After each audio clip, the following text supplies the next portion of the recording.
আজ তুমি কোরআনের স্থান দিয়েছ, এত ভালোবাসো কেন মালিক আমায়, কি করে শুকুর তার করিয়া দাও, এত ভালোবাসো কেন মালিক আমায়, আমারি কণ্ঠে তুমি তোমারি বাণী তুলেছ, বুকের দেরাজ তুমি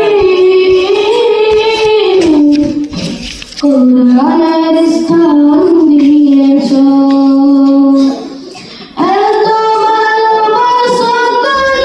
মালিক আমায়, কি করে শুকুর তার করিয়া দাও, এত ভালোবাসো কেন মালিক আমায়, এত ভালোবাসো